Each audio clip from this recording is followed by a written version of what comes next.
Professor Venkat Venkatraman is an award-winning faculty, author, and researcher. He is a global authority in innovation and digital technology. His research and teaching lie at the interface between strategic management and information technology. He currently serves as professor and department chair of information systems at Boston University's Questrom School of Business. He has been recognized by Thomson Financial as one of the most cited researchers in strategy and information technology. He is the author of the book The Digital Matrix, published in 2017, focusing on how companies can position to win in the world of digitalization.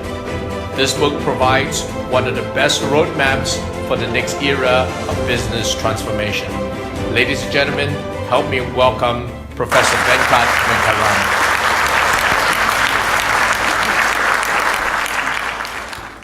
Good morning. What I thought I would do this morning is to get us to think about why digital technology is important for every company, irrespective of where they are in the world, irrespective of which industry they are in, irrespective of the size of the organization at this point in time. My belief is that every organization is already becoming digital or will become digital very soon. So what does it really mean for leadership? As we think about a world in the next 5 years where it really doesn't matter whether you're in financial services or retail or logistics or healthcare or transportation, the fundamental driver of how you're going to develop your strategy, how you're going to organize yourself inside, how you're going to work with your customers, alliances, and partners are all going to be shaped by digital technology. So what I'd like to do is to share with you this work that's culminated in this book, but hopefully in the spirit of every other keynotes that have gone before me, engage in a conversation with you. So how are you leading your organization to win in the digital future? If I was giving exactly the same topic 10 years back, it would be easy to say I've delegated it to a set of specialists inside the organizations who may have titles like the Chief Information Officer, the Chief Technology Officer, or more recently, we've even coined a new term called the Chief Digital Officer. And the senior managers felt very comfortable delegating the responsibility of digitization to somebody else because the language of digitization was really very complicated because people started talking about technology instead of really talking about the business implications of technology. In 2017, we have to put them together. Information technology both shapes your way forward as well as supports your current organization. So this is not something you can delegate to somebody else. The equivalent analogy would be at somewhere during the last century, if you didn't understand finance, you couldn't really be a leader. You can delegate finance, except the complexities of the financial instruments. You have to understand what finance means for you to lead an organization. Digitization is becoming as important today as every other function has been in the last 20, 30, 40 years. So the future is digital. But I'm sure many of you will ask, what is digital? And as I went around the last couple of days, people said, what is digital? And I think the best way to think about it is a set of blind men describing an elephant. Some people look at digital and say, it's about the mobile apps that I have. Other people look at digital and say, it's about the advertising that I'm shifting from offline to online. Other people look at digital and say, how do I make my product smarter than what it has been? And how do I deliver services that I could not have done even 5 years back, now that I got a new set of technologies? So I don't want to stand here in front of you and define digital except to get you to think about the fact that every product, every processes, and every service that's going to be delivered is going to be enabled by digital technologies. So digitization is this all-pervasive set of forces that change our definition of what a product is, definition of what a service is, the definition of the underlying processes that make up the organization. So if management was something that we are designing and developing today, we will put digitization at the center because it drives every part of how we're going to create and capture value. But unfortunately, what we're doing is adapting to an organization that's been given to us, adapting the legacy management thinking that's been given to us.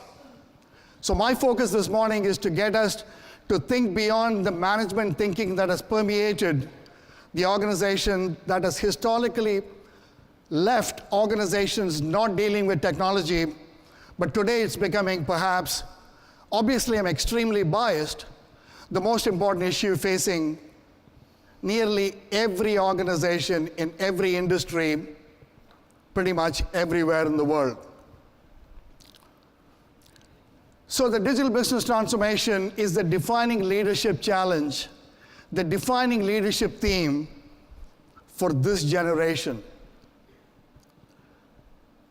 If it is the defining leadership question, then what I need to do is to convince you that you have to pay more attention, spend more of your thinking cycles, interact with others, develop the curiosity to understand what digitization might do to your organization, how you're going to compete differently in the future, and that's exactly what I want to do in the remaining time that I have, to convince you to spend more time and more attention and more interactions with others on topics pertaining to digitization than what you might have done till now. So the book that was mentioned earlier is really addressed to incumbents, existing leaders in existing organizations, to think about the need to recognize and respond to this digital transformation that's right in front of us.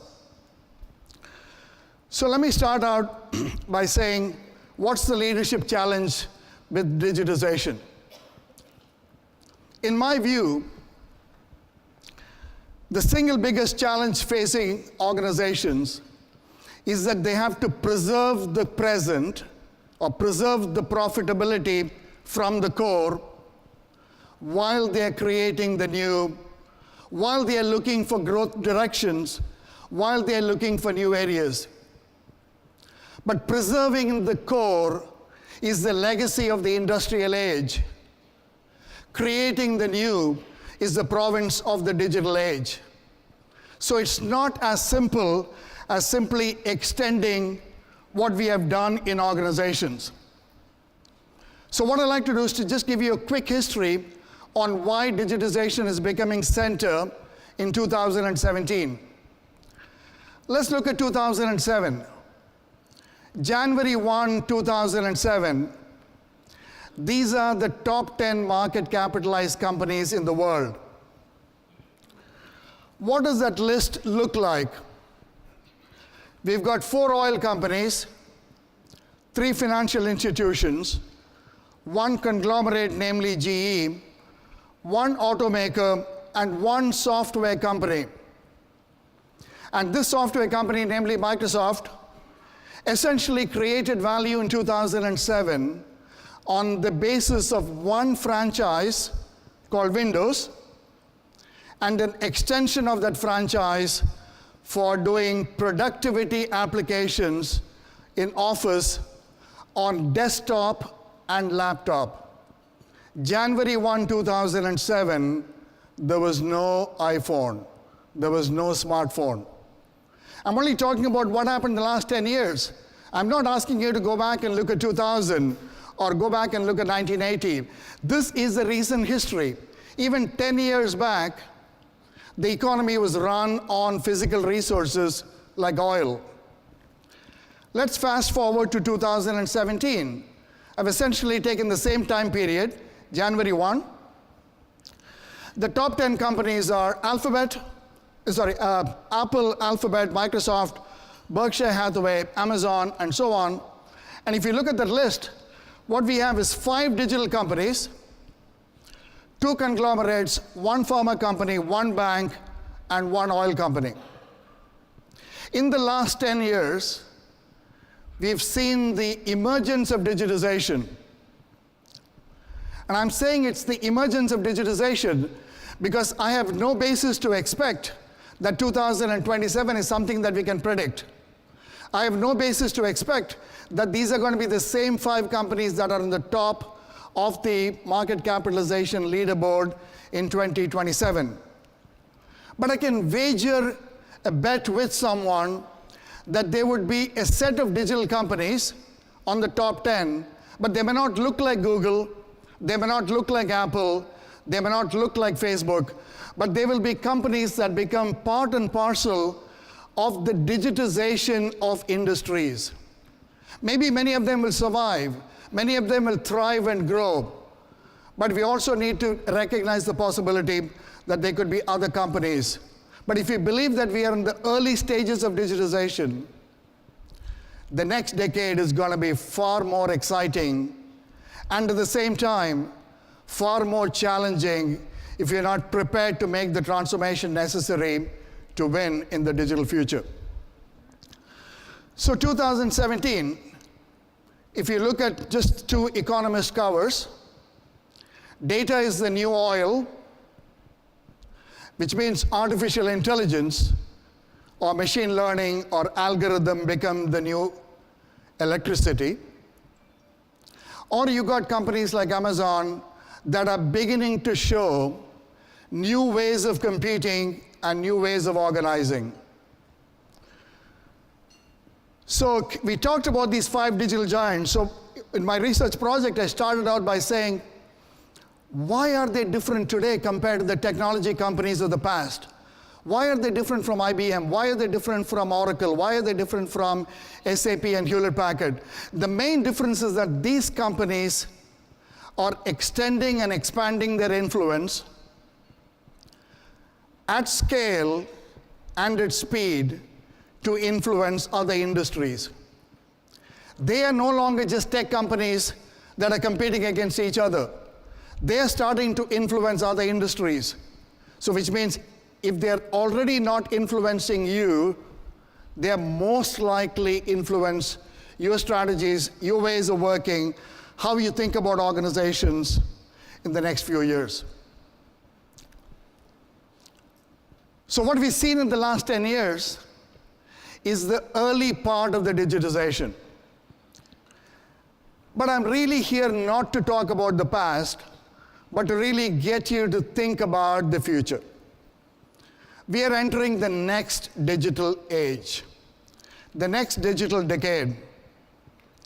And we are in this very interesting sweet spot. The computers are getting faster and cheaper. Every one of you that have one of the latest version of the smartphones from either Samsung or Apple, you have greater computing power in the palm of your hand than the computer that was on the Apollo 11 that landed on the moon. We are connecting all these devices to each other, and we are increasingly connecting them with high bandwidth to the cloud. But what we have done so far with that is relatively trivial. What we have done with this powerful computer in our hand is that we have utilized that to access a set of apps, be inundated with a set of advertisements, and use our valuable time playing Angry Birds. Apps, ads, and Angry Birds. We haven't really utilized the technology for anything very powerful, anything very purposeful. We haven't really used it to better ourselves or create better education systems, or better healthcare systems, or figure out better ways to actually manage the environment. We haven't done any of those so far. But that's because this is the early stage of digitization. So we need to go beyond what we have done. We have to go beyond looking at these as simply cool gadgets that we can all wear. We have to go thinking beyond this as something that only happens because consumers embrace and adopt these technologies. This is really about digitization of industries and companies. Obviously, we're going to have a lot more devices. Obviously, there'll be multiple apps and multiple types of games, but our focus should not be on the entertainment part of the economy. Our focus should not be on the fact that billions of people given very valuable information to Google and Facebook so that they can become rich. We have to think about what this means for every company to engage with its employees, to collectively learn, collectively innovate, and deliver much greater value to the consumers than what we might have done in the definition of how we thought about products and services in the 20th century. So before I delve into digitization,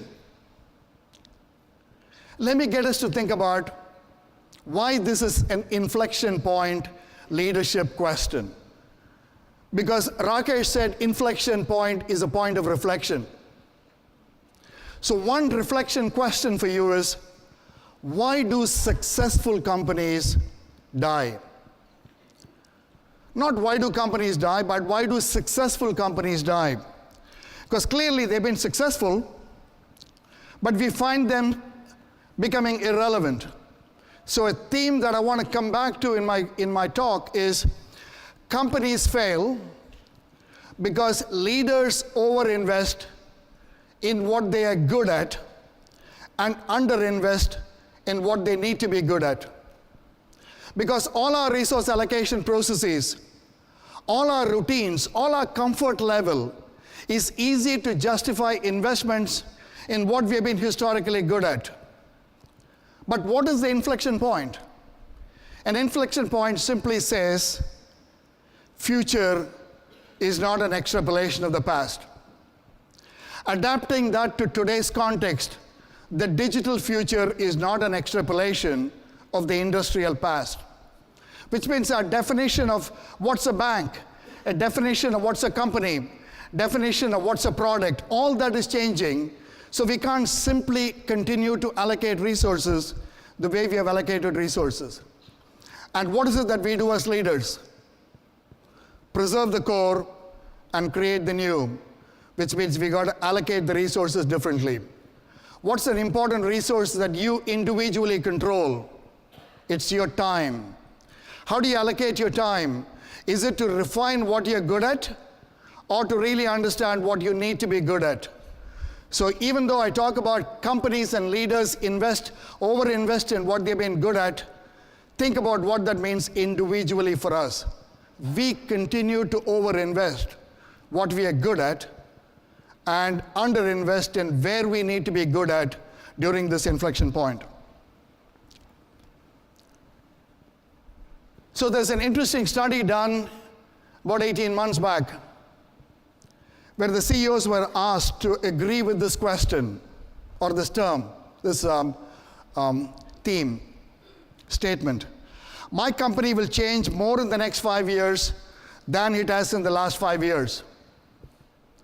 And a whopping 94% of the Fortune CEOs said the next 5 years are going to be different than the last 5 years. So which means all of those company CEOs have implicitly, if not explicitly, are at this inflection point, at this reflection point. So when we begin to think about this holistic system, the holistic system is not connecting the dots that we have seen. It's connecting the dots that are emerging, that we have no idea today how to connect because we haven't seen the patterns.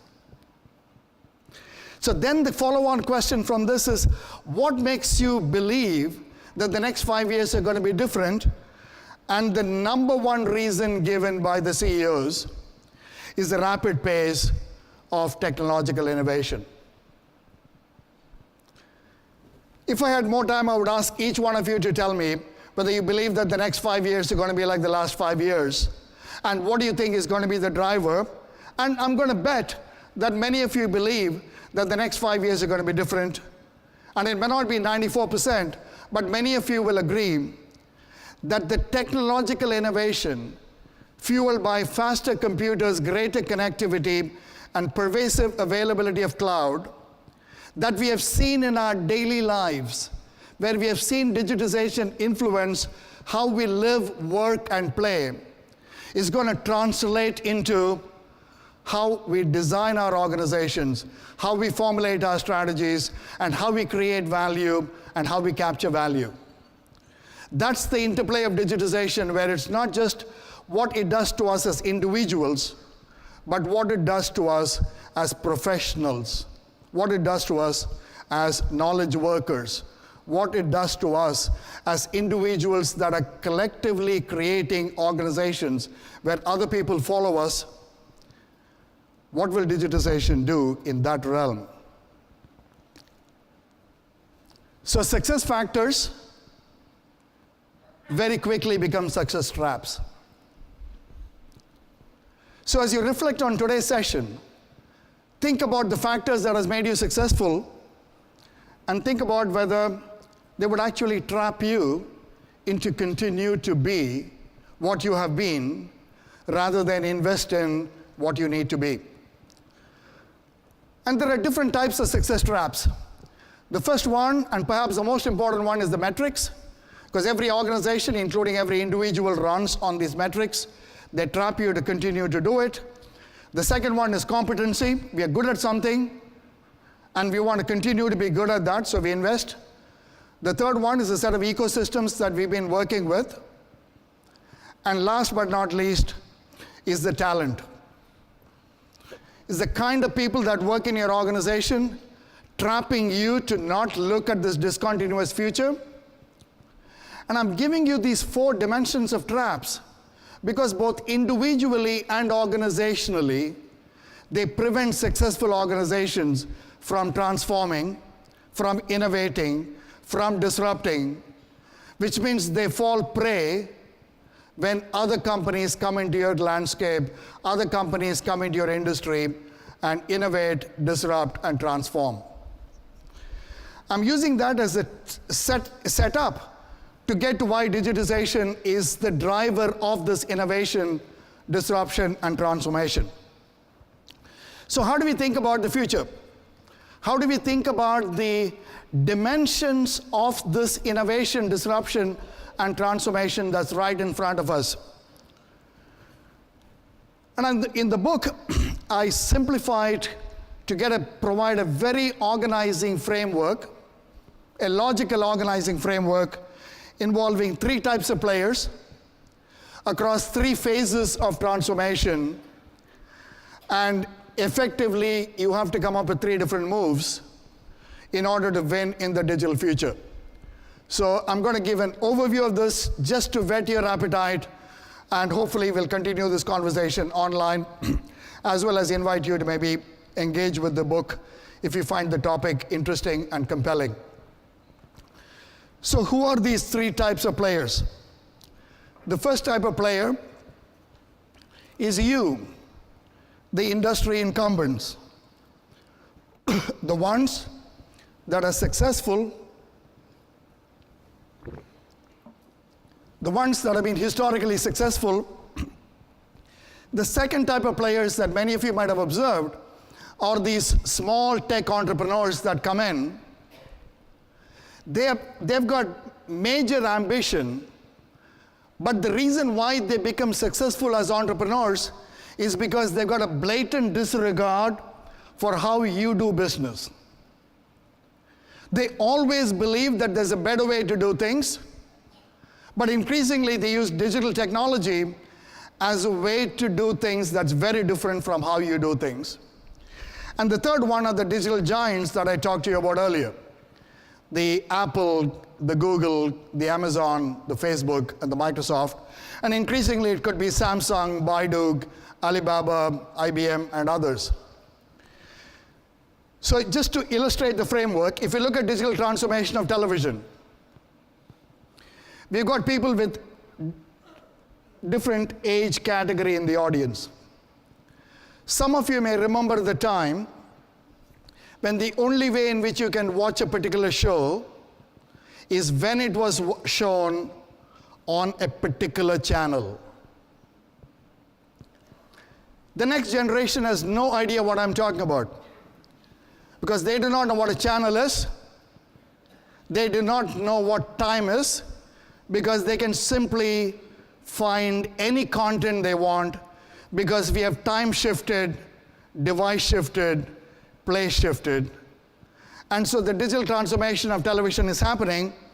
So the traditional players, like the Time Warner, the BBC, and every other major channel, find themselves at crossroads competing against others that are device shifting, time shifting, place shifting, and giving people the option to either watch the same content with advertisements weaved in or to watch the same content without advertising. I remember the Time Warner CEO. When the Time Warner CEO was asked, do you worry about a company like Netflix? His response, this is only 9 years back, his response was, I am the American army. Why would I be worried about the Albanian army? That is hubris. That is arrogance. That is what traps you into your past success. So what we now have is the same framework with other players influencing. Facebook Live Television, Google YouTube is 1 billion viewers a month, Apple TV, Xbox TV, and Amazon Video on Demand, and Amazon Fire TV. And you got small startups like Netflix and others. So what is Netflix? How many of you have watched Netflix here? Show of hands. How many of you spend more time on Netflix than you should? So what is Netflix? Netflix today is a $90 billion capitalized company. That's a digital media company that runs on data, algorithms, AI, machine learning, and recommendation engine, so that every screen that you watch recommends you the show that you need to watch, and 2 out of the 3 people watch everything that is shown on the first screen, which means you're giving them valuable data. They go on to create shows like House of Cards and The Orange is the New Black because they're creating something called algorithmic innovation. They're using data to predict the kind of shows we will watch, which is putting many of the studios competing against them at a disadvantage because they still think that the way to craft the story is based on the way they have always crafted the story. But the reason I like Netflix is not because they are savvy digitally, but they're also trying to create a humanistic organization. A humanistic organization that believes that employees are at the center of empowering them to think about innovation. I think it's the first company that I know that does not count the number of days their employees go on leave. Because they ask the question, we don't count the number of hours people work. Why should I count the number of hours people go on vacation? That's got to be self-organized. You work with your team, you deliver what you need to deliver, let the teams decide who should take what combinations of vacation, but the most important thing is to get work done.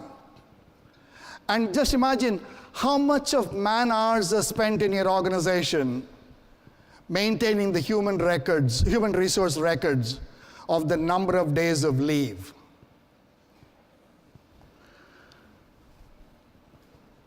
For those of you in the banking industry, the same thing is happening. Existing digital companies, the existing banks are obviously adapting slowly by applying their apps to different devices, whether it's the mobile phone or the tablets, or enhancing what you can do on an automatic teller machines, or provide connections to Venmo and PayPal and Apple Pay. But at the same time, as Jamie Dimon, the chairman of JP Morgan Chase says, the biggest worry for him is Silicon Valley is coming to Wall Street. Because we are all frustrated with the way the banks are organized today. But we know that it's a highly regulated industry, and the regulation is a reflection of the past rules. So, but if Silicon Valley can go into telecom, and Apple and Alphabet, namely Google, can redefine telecom, it's not inconceivable that the next 5 to 10 years, we could have Silicon Valley redefining banking and financial services. So the digital giants are coming. The Silicon Valley is coming with ambitious startups who have absolutely no regard for how things are done, and they're as much frustrated as the consumers, but the only difference between consumers and them is that we do not have the point of view that they have in terms of taking digital technology to solve those customer problems. So once we do that, we will have a reinvention of financial services, just like there's a reinvention of media, reinvention of telecom, and reinvention of pretty much every industry in the next 10 years. So why is it an important issue for you? Which means your future competitive landscape, you're going to compete against companies like you that you know very well. Companies like you that you have analyzed very well. Companies like you where you know exactly how they'll respond when you drop your price or introduce a new product. These are familiar competitors. But I want you to think about not familiar competitors, because your organization has routines, processes, and practices to deal with familiar competitors. What you need to do is to think about the unfamiliar competitors, the competitors that you do not know. So your future landscape is going to be littered with these ambitious startups, like what Netflix has done to media, and what PayPal and Square and Venmo are doing to financial services. And increasingly going to have the digital giants that are going to come in and influence, because the digital giants are AI, machine learning, algorithms, data, and analytics companies. So think about what that does to how you develop your strategy.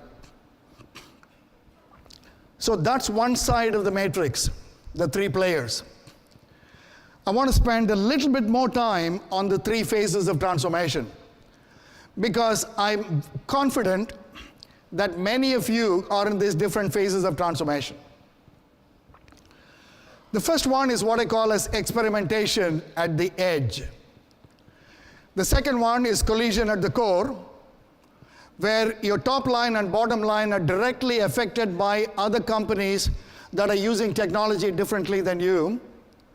And then the third phase is when there is a reinvention of how we can deliver value, where the reinvention of value is across industry boundaries, where the industry boundaries of yesterday are no longer relevant. And I'll elaborate on each of the three phases in just a few minutes. So the matrix is really about you recognizing when there is a collision. The collision becomes significant when your top line is affected and or your bottom line is affected. When you find that your revenue is shifting to one of these other companies, or when you find that you still exist, but your ability to extract operating margin is coming down, then you realize that you are at that inflection point where what made you successful is not going to make you successful in the future. What got you here is not going to get you to where you want to go. That's the collision. Then you realize that the collision is happening from some of the tech startups, from the digital giants. Then if you really understand this inflection point, or as Rakesh said yesterday, this reflection point, you as a leader then have to ask yourself the question, it is not a one point in time event. This is the start of the transformation. Then you got to say, what are the industry incumbents like you doing in terms of experiments? What should you do as experiments so that now that you recognize it, you prepare yourself for the rapid acceleration of this disruption cycle? Then you can look and say, what are the digital giants doing? What could they do today that could change the way of your business tomorrow? Then you can look at where the venture capitalists are investing. Because the entrepreneurs who got this blatant disregard for how things are done are being helped by venture capitalists. They are the catalyst. They are the ones that are funding it. Once you start understanding this investment patterns at the edge of your industry, you can then start looking at how soon, how fast, and how strong will this impact be on your industry. Then when that happens, we get into the next phase of reinvention. And by the time the reinvention comes, the distinction between you, the Googles and the Apples, and the Teslas and the Ubers all disappear, because Uber would buy a different company, an existing company will partner with a different company, the industry boundaries blur, business processes blur, and the reinvention does not look anything like what your industry was. And if you don't believe me, just look at what has happened to the telecom industry. You used to have a relationship with the telecom operator till Apple entered the industry and said, the relationship is with me. You need to still pay some money to the telecom operators because they control the license spectrum, but the primary relationship is with Apple. Or if you're an Android user, your primary relationship is with Google. Even though you may have a Samsung, even though you may have HTC, even though you may have any other brand, your primary relationship is with the digital giant.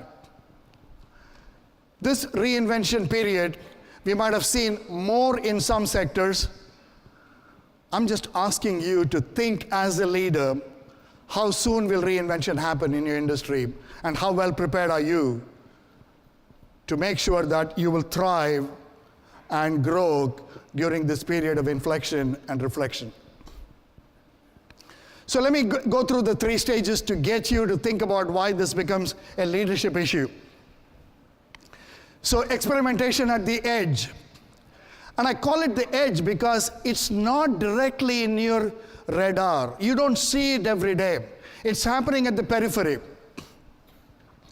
So I always tell when I teach in my class, leadership to me is a manager's ability to recognize weak signals.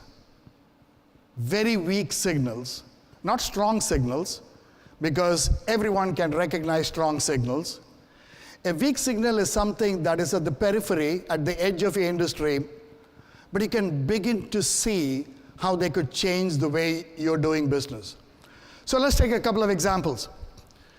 So imagine we are standing here in 1995, and Amazon had just come out with their first website. And that's what the first website looked like. Looks pretty uninteresting, right? You would never go there and click today. But that's what we did in 1995. If on that day we had told any of these companies that in the next 20 years, nearly all of you are going to go bankrupt, and the only company which is the biggest leader in the industry, namely Walmart, is going to be significantly threatened by this e-commerce company that created a website. How many of us would have believed it? But that's exactly what has happened, but it took 22 years before that happened.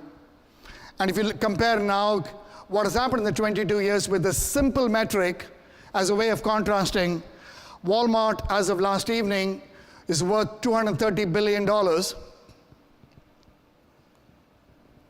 and Amazon is worth nearly $500 billion. 20-year period. Digital transformation of retail. Google. 3 years later, 1998, the first website where you can do search. If on that day you told the advertising companies, this company that's trying to organize world's information and make it useful and accessible, it doesn't say it's going to be an advertising company. It's basically a search engine that's organizing web's information and make it useful and accessible using a browser, is going to single-handedly innovate, disrupt, and transform the advertising industry in 1998, which is less than 20 years back. None of the advertising companies would have believed it because they were all trapped into their success. And where are we today?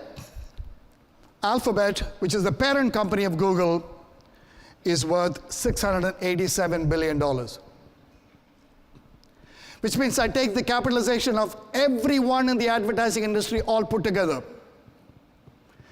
Alphabet's valuation is greater than the entire industry and more.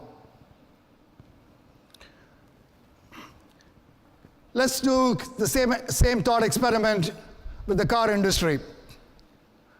These are the major companies that own 75 top car brands in the world.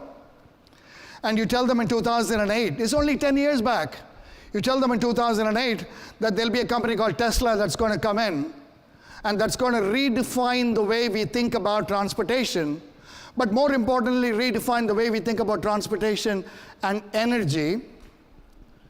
They would have laughed because they've been in the car industry for hundreds of years. They've gone from one type of car to the next type of car. They've gone from specialized production to mass production. They have successfully dealt with globalization.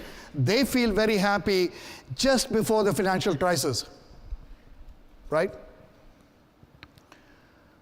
Tesla, as of last night, is a $55 billion company, more than Ford Motor Company, and just below GM. 10 years. 1997, I said about Netflix, it really didn't make any sense to any of these companies. They went from DVD distribution to streaming, and Netflix is a $90 billion company. So the point that I'm making for you as leaders who are spending this week reflecting and thinking about how you're going to create the energy to transform your organization, starting with you as individuals, getting your team to work together, all going in the same direction with the high level of purpose and energy. The reason why I'm bringing a digitization to you is there are so many experiments that look crazy at the edge. But suddenly, they become relevant. They become significant. They matter. They become material. They innovate, they disrupt, and they transform. Recognizing these weak signals means having conversation with people that are not like you. Being curious to ask questions rather than be convinced that you know the answers. Experimentation at the edge is engaging with people to ask what else could happen? What else might happen if this technology evolves? How fast could it happen? And I'll take a couple of examples and elaborate in detail. The reason why I'm asking you to think about experimentation at the edge is because if you're not doing the experiments, somebody else is doing it outside. I'm sure many of you here have either used Uber or have heard of Uber. Could car makers have created Uber? No. Because the car makers are trapped into thinking that their success factors is the number of cars they produce. What Uber says is, I want to manage the personalized transport of every individual in urban cities. It's nothing to do with the car, but everything to do with the car as a service, but it's not constrained by the cars from any single company. Airbnb. Could existing hotels have created Airbnb? The answer is no. Because hotels think about occupancy rates of the property that they manage. They're essentially property managers. They look at the number of rooms and say, how best can we now fill these rooms with guests that are happy that they'll keep coming back, but Airbnb looks at the world very differently. I'm just using those two to get us thinking. We will see more of these experiments, but I'm hoping that some of these experiments start to happen in your industry. Traditional car makers innovating, traditional hotels innovating, traditional publishers innovating, traditional banks innovating, traditional logistics companies innovating. So leadership is really about connecting these dots of experiments. These are not single experiments, but connecting the dots of experiments. When you connect the dot, you can see plausible futures. Never confuse when you see clearly one future, which means you have defined the domain of analysis in a predefined way that's going to trap you into thinking you know what the next 5-10 years are going to look like. Allow for connecting the dots across boundaries, across perspectives, across disciplines. So the question for you as you reflect on today and as you reflect on the week, what experiments are you tracking as a leader? What are you curious about when it comes to digitization? What is the organization doing systematically to track the experiments at the edge of its industry? Not the way the industry is organized, but potentially the way the industries could be organized. So let's look at something like Alphabet, Google, the parent company. If you look at what Google has been doing, they're doing a variety of experiments, not all of which is going to succeed. One of my students is working on a project called Project Sunroof. Project Sunroof in the US is asking a simple question: why are people not using solar panels? Why are people not tapping into solar energy? And the obvious answer is people do not know whether it will be worthwhile investing in solar panels and when will we get the return. Because you ask the customers, why are you not doing it? They say, yeah, I need to call someone to come to my house. They'll spend 3 hours. They'll charge me $1,000. They'll do the analysis, come back after 3 weeks, give me a report, and it's going to cost me $1,000. And I would not know at the end of it whether it is worth it. For those of you from the US, Project Sunroof today makes it easy. All you have to do is to type your address. It computes based on the sunlight on your house. How much would you have saved if you had solar panels installed in the last year, and they give it to you free? What is that going to do to the solar panel industry? I'm using examples like this to say what people are doing is making this information and the analysis available in a manner that the consumers can start using. So which means it disrupts everyone who tries to make money coming on a 3 to 4 hour basis to do measurements. They will never get as good measurement coming for 4 hours on how sun impacts my house compared to Google that continuously collect data on how sun rays fall on my house. But if I got to put a lot of people on the job, it's very expensive. But it's all data, it's all analysis, it's all artificial intelligence, it's all machine learning, which means I can give it to you free. Just like they've given you Google Translate free. Just like they've given you Google Maps free. If this has got to be done by people, it's expensive. But if it's going to be done by machines and the algorithms, and I can learn from that, it gets to be relatively inexpensive. Those are the experiments going on inside Alphabet. You can go through the others. So what experiments at the edge are you doing right now? The fact that you are not doing any experiments at the edge tells me that you're happy with the status quo. But 94% of the Fortune CEOs say that 5 years are going to be different. But they're happy not doing any experiments. They're not tracking anything that's disruptive, but they believe it is, but they're not doing anything about it. But that's the trap we fall ourselves into. That's the trap that we find ourselves into.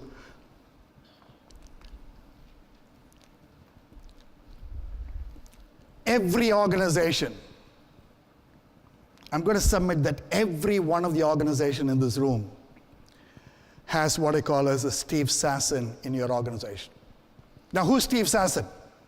You'll get a bit of hint in the image that I've chosen. Steve Sasson is the person inside Kodak who invented the first digital camera. He did this in 1989. He got a patent issued for the digital camera in 1991. He went to the senior managers and said, I'd like to be able to market this product. And we all know what happened. There is no one here with the Kodak digital camera. Barack Obama gave him a National Medal for Innovation. That camera is in the Smithsonian. But when he went to his boss, what they said is, they could sell the camera if they want, but they would not, because it'll eat away at the company's film sales. The reason I'm saying there would be somebody like Steve Sasson in your organization is because there is someone who is profoundly uncomfortable with the status quo. There's somebody in your organization that is always asking the question, will the future be different? And tinker at the margin, whether that's a product or a process or a service, but the organization stifles that person. The organization tells that person to work on today's problems, while he or she is really interested in solving a problem that today cannot be solved, but they see a future. They may not be business savvy to actually make a business case, but they can develop the prototype. Are you allowing such experiments to happen or not? So I come back to the same theme again. Kodak overinvested in photolithography and underinvested in digitization, and by 2012, it had a painful death. There's Blockbuster Video and Netflix. There's Nokia and Apple iPhone. There's Kodak and every other camera companies, and there's BlackBerry and Samsung. They all fell into their success traps. But just before that, they were all successful organizations. They were all successful organizations. I don't want you to fall into the trap. I want you to recognize it, and I want you to put in place a response. When I say it's a leadership issue, this is not a technology issue. Kodak was having the best technology to create the product. It's the management's ability to think about the plausible futures rather than think that photography will go on forever. You know, just to get us thinking, we all have cameras in our hand, right? We all have cameras in our hand.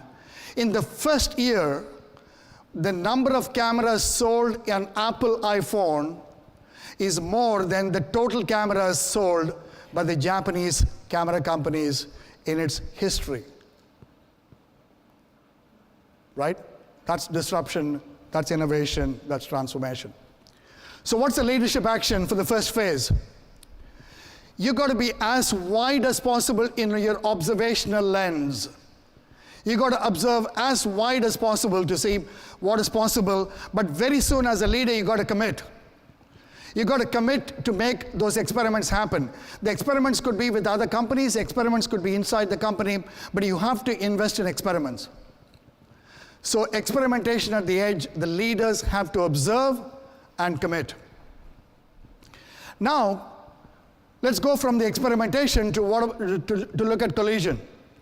Collision at the core, I said earlier, is when your current business model that's been extremely profitable is being attacked by someone else who's challenging your revenues and challenging your profits. So we can all take Amazon and Walmart as an example. The collision is not about e-commerce versus physical. The collision is not about something that's digital versus physical. This is redefining what retail is going to be. So what has Amazon done? Amazon today has 2 physical bookstores. If it is about digital versus physical, why would they ever create a physical bookstore?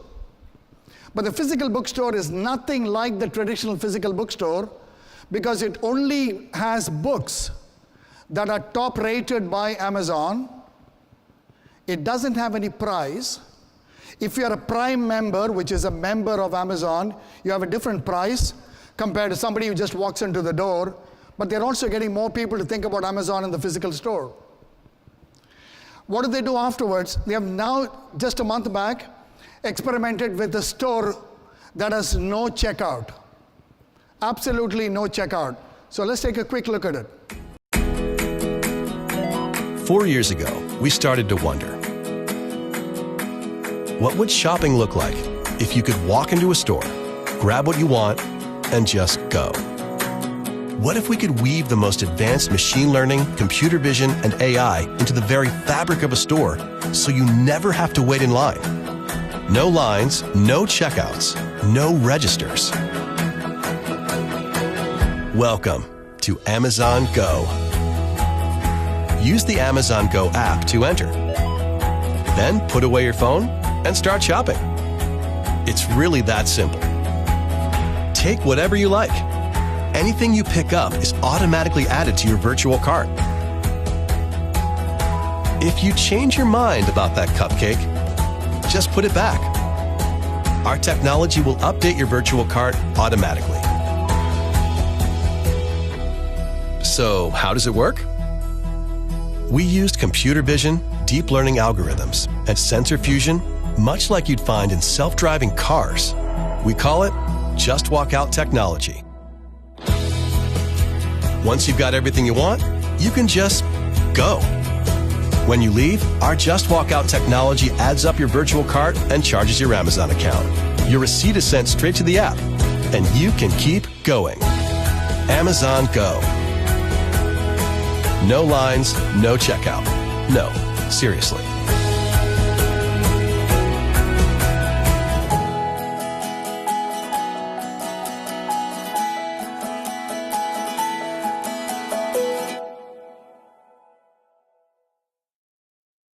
So what does it mean?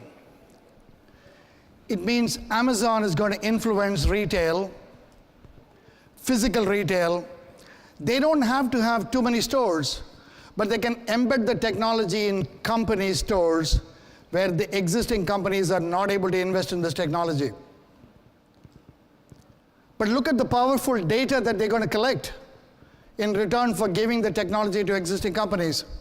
So when I say experimentation at the edge, there are all kinds of interesting things going on. But if you're in retail, the idea of the pain points of retail is what Amazon is addressing with that. Then in the US, they bought Whole Foods. When they bought Whole Foods, the stock price of both Amazon and Whole Foods went up. It doesn't usually happen when a company makes an acquisition. The acquiring company loses value and the acquired company gets value. Here, both increased in value, and the companies that lost out were things like Walmart, Costco, Target, and everybody else, because they know that those companies are falling behind in the way Amazon is going to integrate technology into food and retailing. So what we see here are the beginning stages of collision between the traditional ways of doing things and an alternative way of doing things. When you saw the video, what you heard was it's not simply a technology that existed for you to do shopping a few years back, where for every product you got to take your phone and have to scan it. And you don't know whether you scanned once or twice, and at the end of it, there's all kinds of errors. Here, they made it seamless. Because I'm using computer vision, I'm using machine learning, I'm using the sonar processing to understand the pattern of movement to see what you put into your basket. That's a very different set of technologies than radio frequency tags and others. So the same collision is happening with the cars. You got Uber, you got Tesla, you got Didi in China, all competing against the traditional automakers. But look at what Tesla is doing. Tesla is redesigning the car. We could spend a lot of time on Tesla, but I want to highlight just 2 or 3 features that make the collision absolutely relevant for you to think about the implications in other sectors, in other settings. So that's a standard Tesla S car, which has got a 17-inch screen that you can update as easily as updating your tablet or your phone. But it's not the cockpit that I'm interested in. I'm interested in the technology they put into the automobile. So what do they put in the automobile? So I'll give you a story. 3 years back, when they introduced the Model S, there were about 8 or 9 people that was living in San Francisco. And if you've been to San Francisco, there's this very interesting road called the Lombard Street, which is really the most curvy road in San Francisco. And they found that the car's suspension was very low going over that curvy road. So they called Tesla and said, we are driving this car on San Francisco Road, and the suspension is very low. By next morning, for those cars, they could elevate the suspension by 3 inches with over-the-air software update. Okay? Now what are they doing with that learning? They're now saying, I don't need people to tell me. I'm now mapping the roads, and when I know that people are going to drive on certain roads, I'm going to dynamically adjust the suspension. I just want you to pause and think about the functionality that they're building into the automobile. Then they extended that idea where starting October last year, they got self-driving hardware built into every car. And when I got self-driving hardware built into every car, then every car's driving, Tesla learns. So if you are driving on manual and you're going under a bridge, and today you slowed down, but the last 5 days, you've been going at an average speed, but today you slowed down, they know it could be a pothole, there could be something that's happening in the road. So which means there could be 3 other Tesla cars behind you that are driving on the road, but they're on autopilot. The fact that you have slowed down under the bridge is immediately translated into rules so that the other 3 Tesla cars behind slow down. Pause and think about what that means. I'm now able to collect data at the level of detailed performance on the car through the cloud, create rules, and change the behavior of cars in near real time. What is that going to do to the example that Susan said about washing machines?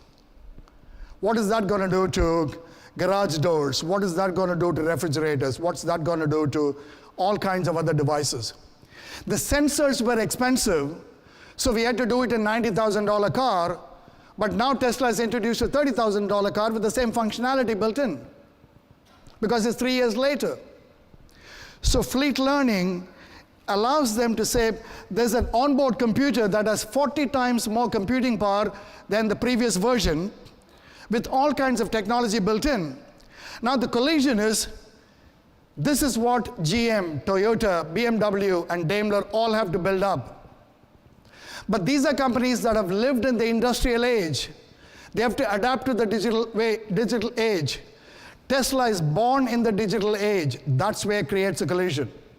That's the collision that creates the innovation, disruption, transformation cycle. So then, what's an automobile? Automobile is not an industrial combustion engine that runs on fuel. Automobiles are computers or supercomputers connected to the cloud. And we are in that early stage of transformation. Look 5 years, look 10 years. Just like in 2007, I said, those were the companies and there was no iPhone. 10 years later, the digitization has changed. Look at the automakers today in the top 10, and look at the automakers in 2027. If the transition challenges are to rethink your product and service and deliver the solutions to the customers by putting technology at the core. But I've highlighted existing companies and small startups, But let's look at what digital giants are doing in this space.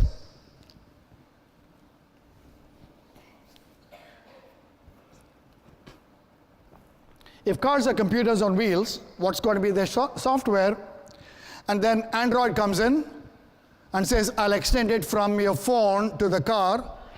Baidu comes in and says, China is going to be a very important market for electric cars, and I'm going to be the software on all these electric cars, and Apple wants to extend it from your iPhone, iPad, and Apple Watch into the automobile.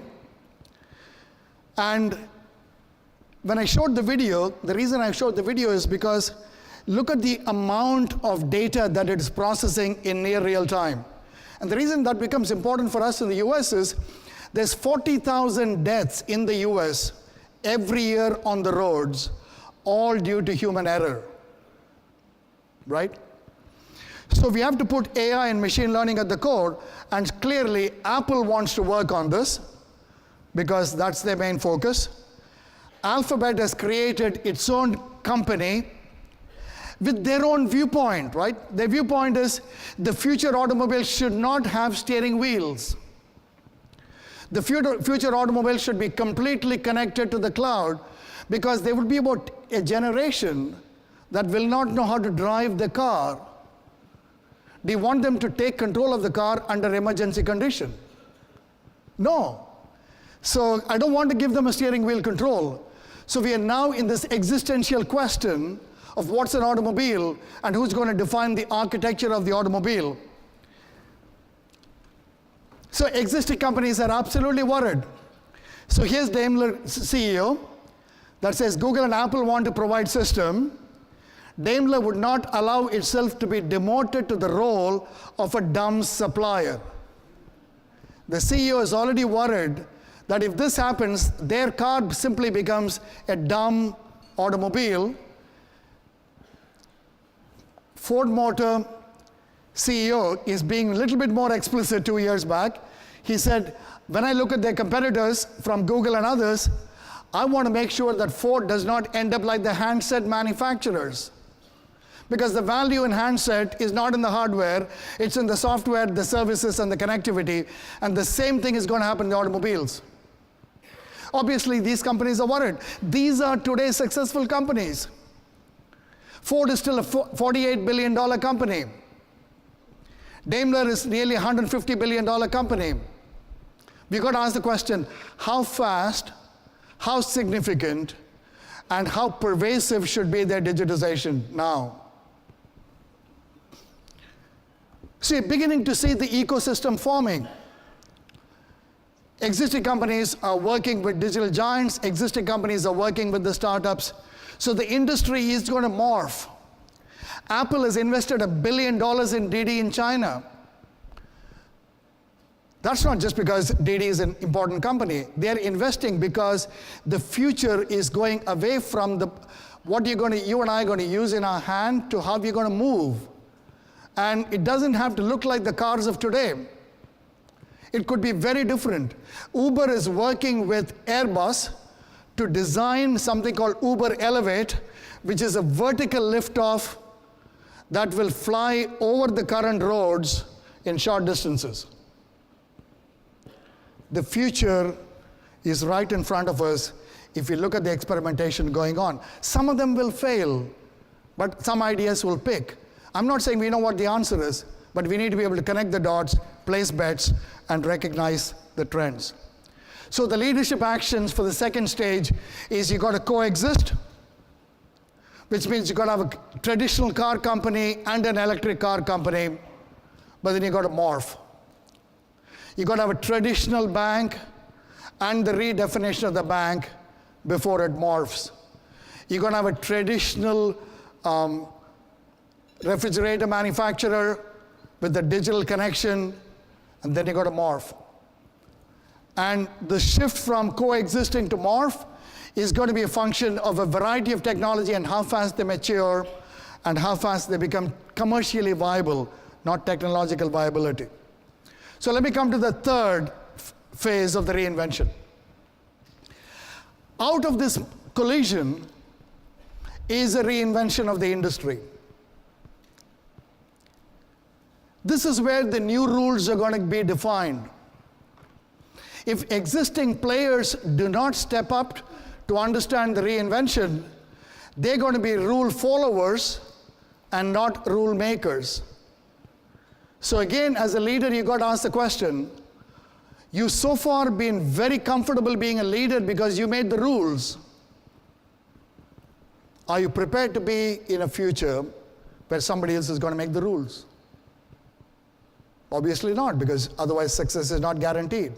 So the third phase is, what's the business model for the digital future?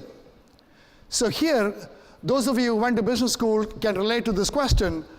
We always ask, what business are you in? Are you in transportation business? Are you in railroad business? Are you in airline business? That was the old question. The new question really is, what customer problems are we solving?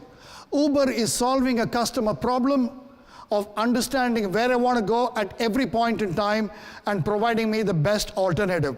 Sometime I can share a car, sometime I just want one car, sometime I want a bigger car, in other times I want a sports car.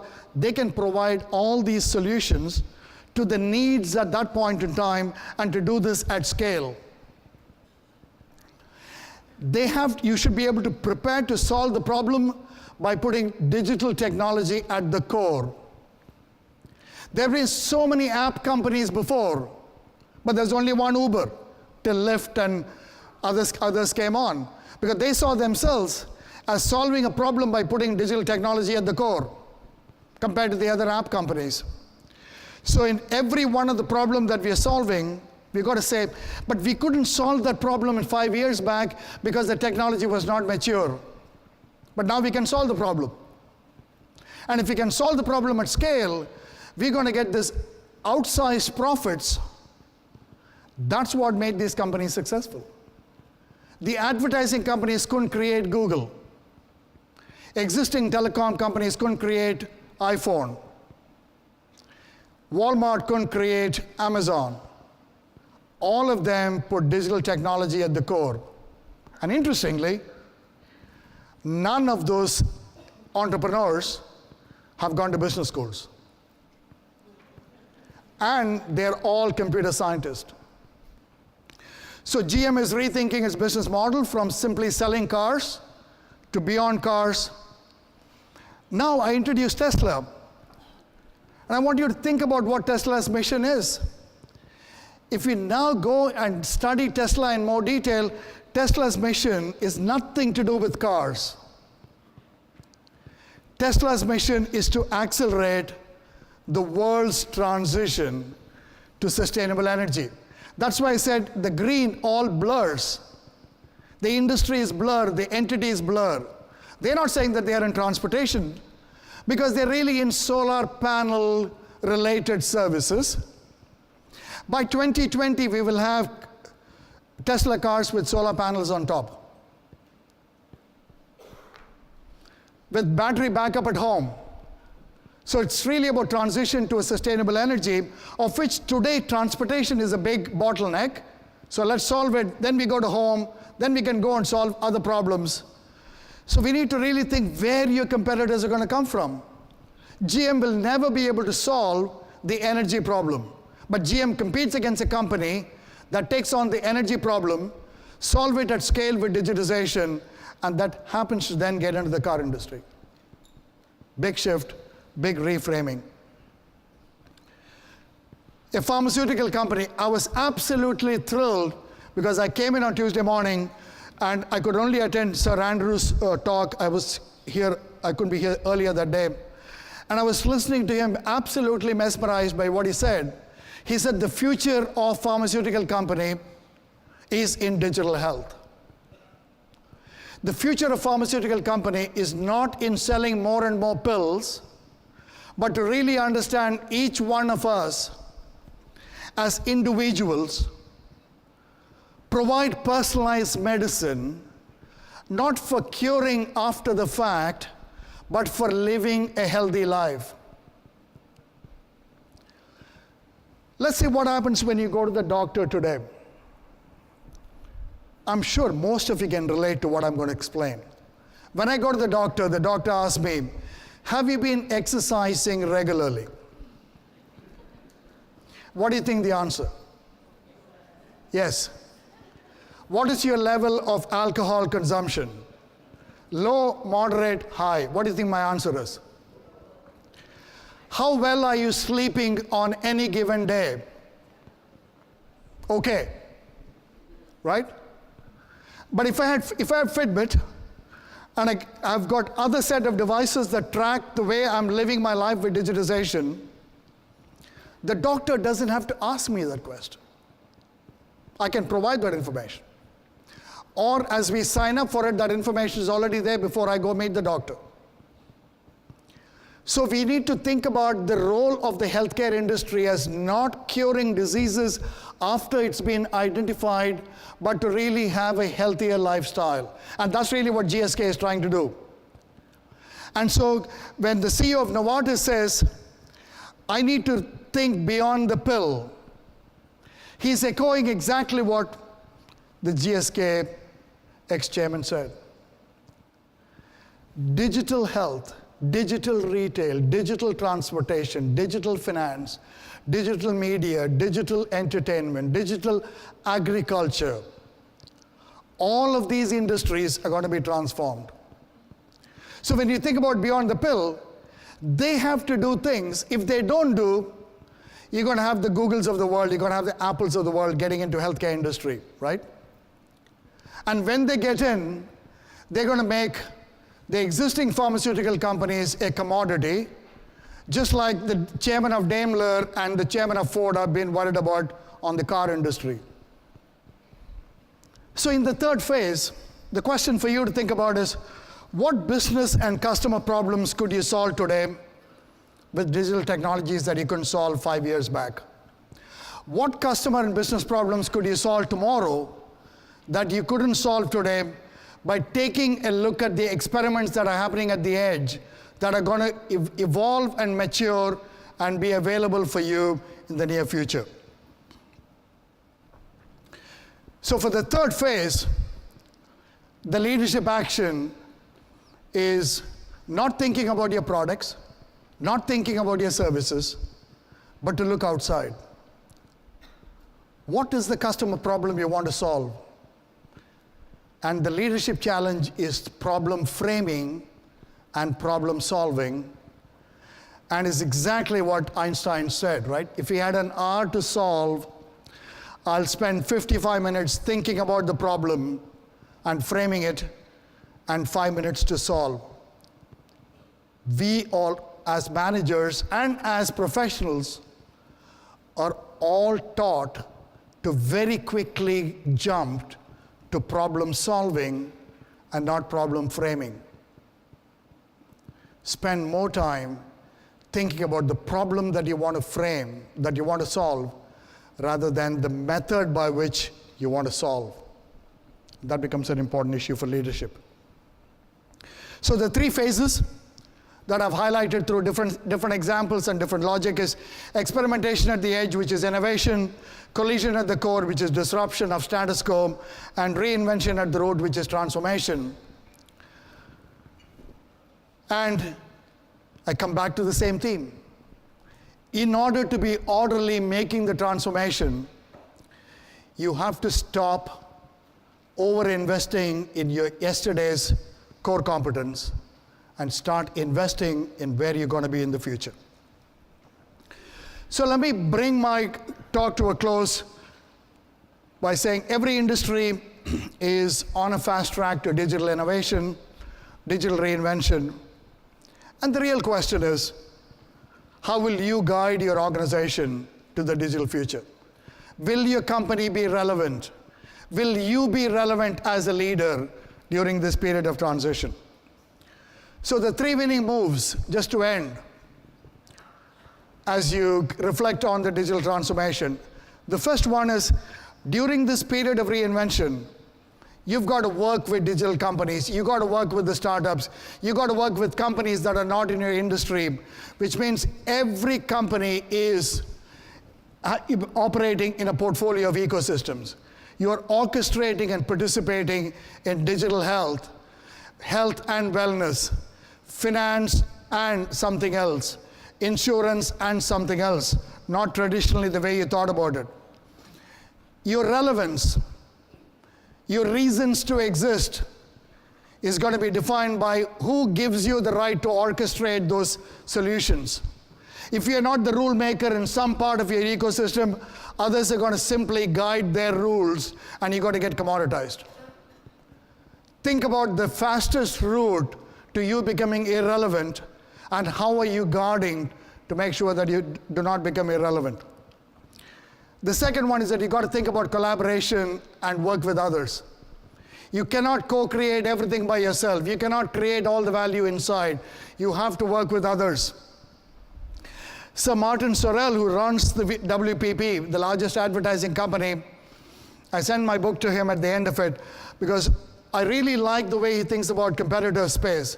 He says, every company is my competitor and a partner, and he came up with this wonderful label called frenemy, a friend and an enemy. And for him, as an advertising company, Google is a friend because they spend a lot of money with Google for advertisers to place. But it's also the enemy because they are cutting out the traditional advertising companies. The same thing with Amazon, same thing with Facebook. So you have to recognize that you've got to work with what you think is your historical competitors. You have to only co-create by working with the best. And if the best happens to be a competitor, step up, because the second best is not going to get you there. Perhaps the most challenging part of my work, the challenging part of the message about digital reinvention, is what's going to happen to people. There is all kinds of press that we are on a dark collision course where there'll be X percentage of people that are going to be unemployed.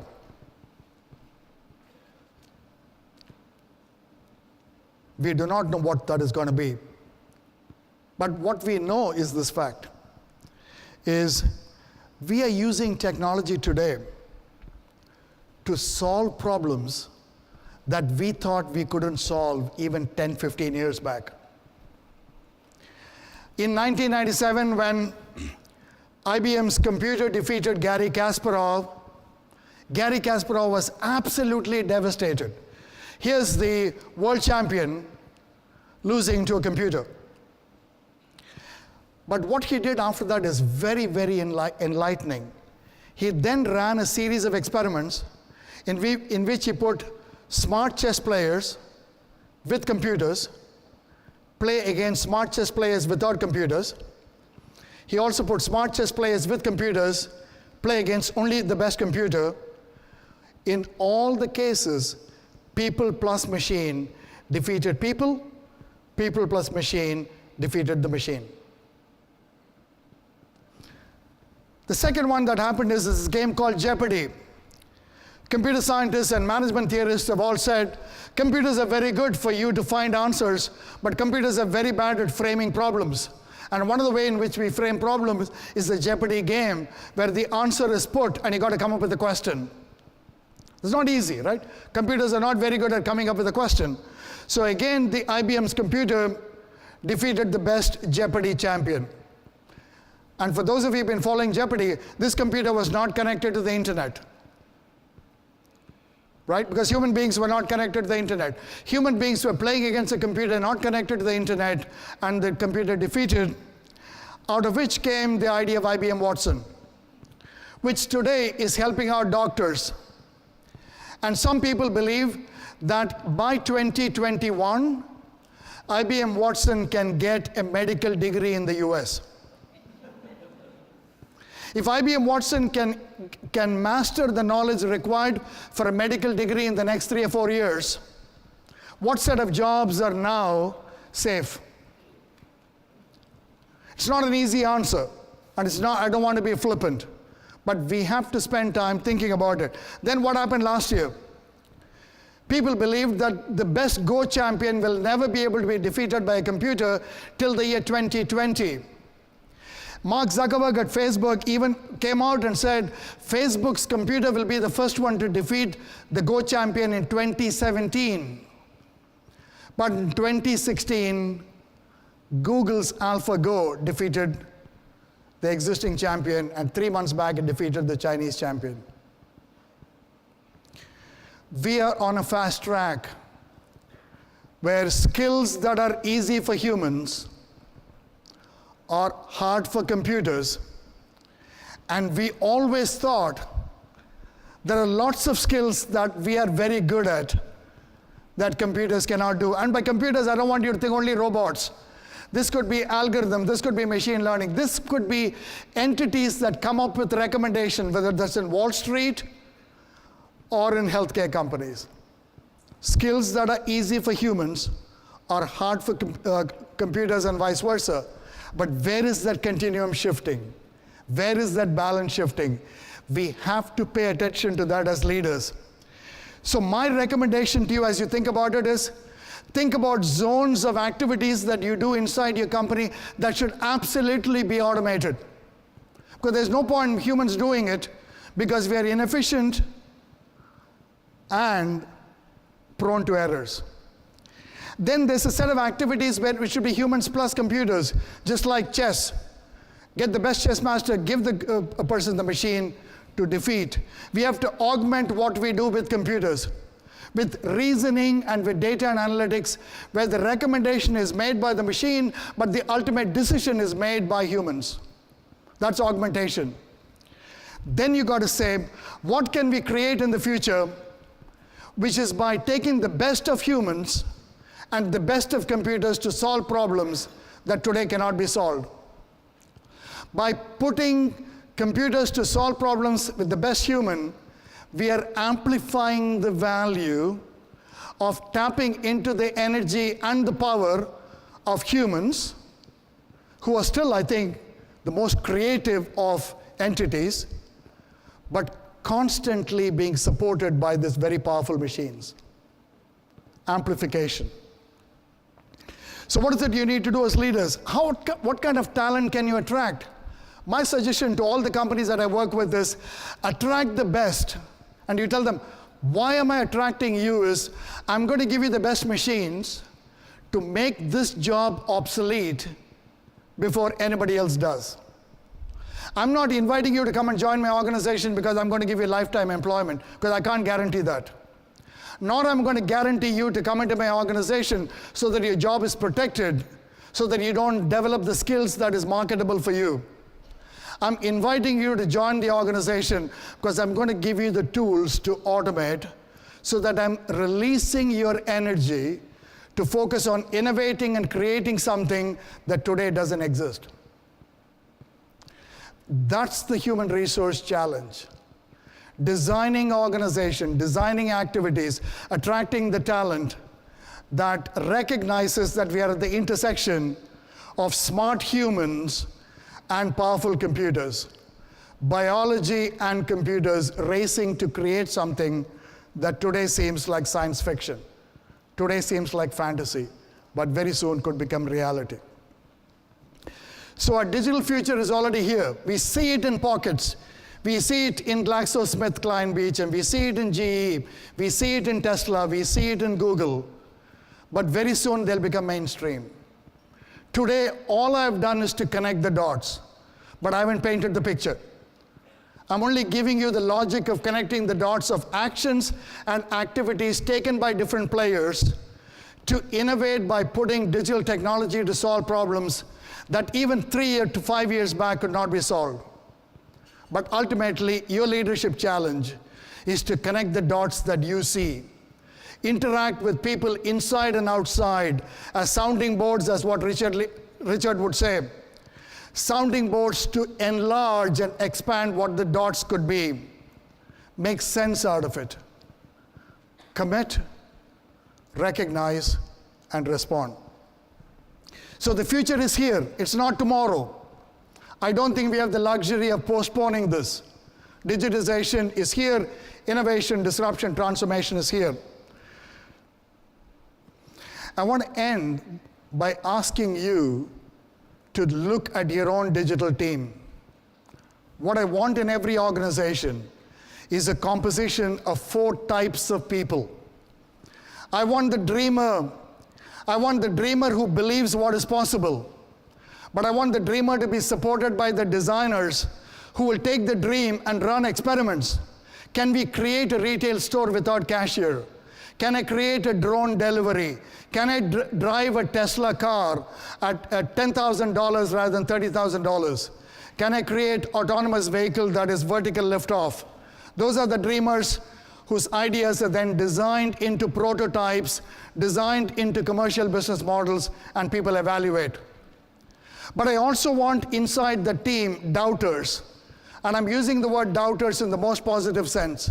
I want people that are skeptics. I want people that are only persuaded by data and results. So I want the dreamer's unfettered dream supported by the designer's experiments, supported by data that allows the doubters to commit the resources so that we don't overcommit on what we have been good at and start over-investing on what we need to be good at. Finally, I want the doers. I want the people that will take the ideas and not question why we are doing it, but to do it at scale. So I want your digital transformation team in your organization to be composed of dreamers, designers, doubters, and doers. Each one of you will know who you are, but I want you to seek other people. I want you to bring people with different perspectives. The different perspectives are going to allow the organization to unleash the creativity that exists. Otherwise, you're going to stifle. But let me end with this quote. In all my work, this is the biggest problem. And I think John Maynard Keynes said it best. The difficulty lies not so much in developing the new ideas that I've shared with you this morning, but for you to escape from the orthodoxy of how you've been thinking about this problem. How you've been thinking about management, how you've been thinking about strategy, how you've been thinking about leadership. Take time to break free of the orthodoxy as the first step towards digital transformation. Thank you very much for listening.